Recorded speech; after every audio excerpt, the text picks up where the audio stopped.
नमस्कार दोस्तों, स्वागत है आप सभी का आपके अपने चैनल पर जिसका नाम है सिंपल बैंकिंग। आज मैं आप लोगों को प्रधानमंत्री आवास योजना शहरी के बारे में जानकारी देने वाला हूं। यह योजना बेघर लोगों के लिए बहुत बड़ा वरदान है। यह बेघर लोगों के लिए घर उपलब्ध कराने का एक योजना है। आइए हम लोग देखते हैं कि प्रधानमंत्री आवास योजना शहरी में कौन लोग पात्र हैं और इसके लिए क्या नियम व शर्तें हैं। प्रधानमंत्री आवास योजना शहरी की शुरुआत 25 जून 2015 को की गई थी। एक सर्वे के अनुसार भारत में 1 करोड़ 12 लाख पक्के मकान की आवश्यकता है। इस बात को ध्यान में रखते हुए प्रधानमंत्री आवास योजना शहरी की शुरुआत की गई और इस योजना का उद्देश्य पात्र परिवारों को 2022 तक मकान उपलब्ध कराना है। इस योजना में केंद्रीय सहायता प्राप्त होती है और इस योजना को केंद्र शासित प्रदेश तथा सेंट्रल नोडल एजेंसी और राज्य मिलकर के लागू करते हैं। लाभार्थी का मतलब एक परिवार से है जहां पति पत्नी और उसके अविवाहित बच्चे शामिल हैं, चाहे वह लड़का हो या लड़की। परिवार का वह सदस्य जो अपनी आजीविका खुद कमा सकता है और वयस्क है, चाहे वह शादीशुदा हो या ना हो, उसे एक अलग परिवार माना जाता है। इस योजना का लाभ लेने के लिए वैसे परिवार योग्य हैं जिनमें परिवार के किसी सदस्य के नाम से भारत के किसी भी भाग में पक्का मकान नहीं है। इस योजना में वैसे परिवार भी सम्मिलित हो सकते हैं जिनके पास पक्का मकान है लेकिन उनका कारपेट एरिया 21 स्क्वायर मीटर से कम है और वे अपने मकान का विस्तार करना चाहते हैं। अगर जगह की कमी से मकान का विस्तार संभव नहीं है तो वैसे लाभार्थी को किसी दूसरी जगह मकान दिया जाता है। इस योजना में यह प्रावधान किया गया है कि मकान परिवार की मुखिया मतलब कि महिला मुखिया के नाम से या फिर पति और पत्नी दोनों के संयुक्त नाम से होगा। प्रधानमंत्री आवास योजना में केंद्रीय सरकार द्वारा सब्सिडी भी उपलब्ध कराई जाती है और इसके लिए लाभार्थियों को उनके इनकम या आय के आधार पर 4 भागों में बांटा गया है। Economically weaker section, low income group, middle income group और मिडिल इनकम ग्रुप 2। वैसे लाभार्थी जिनके परिवार की वार्षिक आय 3 लाख रुपए तक की है उन्हें इकोनॉमिकली वीकर सेक्शन बोला जाता है। जिन परिवार की आय 3 लाख से 6 लाख के बीच में है उन्हें लो इनकम ग्रुप कहा जाता है और वैसे परिवार जिनकी आय 6 से 12 लाख के बीच में है वह मिडिल इनकम ग्रुप 1 में आते हैं और मिडिल इनकम ग्रुप 2 में वैसे परिवार आते हैं जिनकी सालाना वार्षिक आय 12 लाख रुपए से 18 लाख रुपए तक के बीच में है। वैसे लाभार्थी जो इकोनॉमिकली वीकर सेक्शन के अंतर्गत आते हैं उनके मकान का कारपेट एरिया 30 स्क्वायर मीटर से ज़्यादा नहीं होना चाहिए।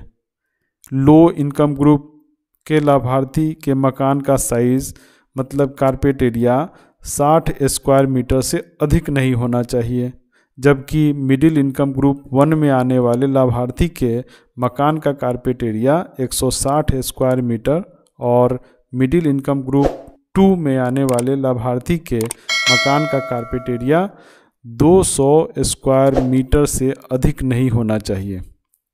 कारपेट एरिया का मतलब वास्तविक एरिया से है जहाँ की कारपेट बिछाए जा सकते हैं। इसमें अंदर की दीवार की मोटाई सम्मिलित नहीं होती है।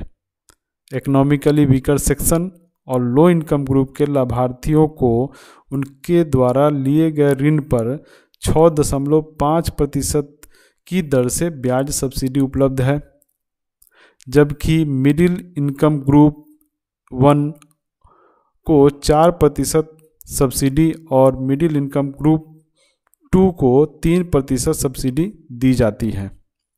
प्रधानमंत्री आवास योजना में लाभार्थियों द्वारा लिए गए ऋण पर 20 वर्षों तक के लिए ही ब्याज सब्सिडी उपलब्ध होती है। इकोनॉमिकली वीकर सेक्शन और लो इनकम ग्रुप के लाभार्थियों के लिए 6 लाख रुपए तक की ऋण और ब्याज सब्सिडी के लिए मान्य होते हैं। वहीं मिडिल इनकम ग्रुप 1 के लाभार्थियों के लिए ऋण सुविधा 9 लाख रुपये और मिडिल इनकम 2 के लिए यह रकम 12 लाख रुपए तक की है।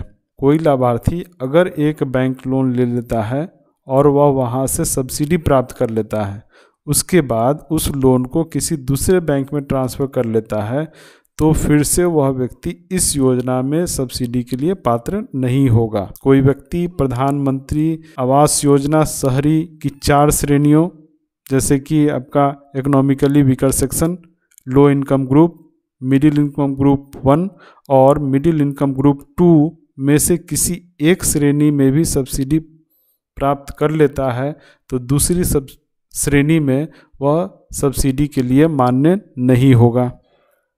लाभार्थी अनुसूचित वाणिज्यिक बैंकों, हाउसिंग फाइनेंस कंपनी, क्षेत्रीय ग्रामीण bank, state cooperative bank, urban cooperative bank या फिर वैसी संस्था जो भारत सरकार के मंत्रालय ministry of home housing and urban affairs के द्वारा निर्धारित होती है, उनसे ऋण प्राप्त कर सकते हैं और इस योजना का हिस्सा बन सकते हैं।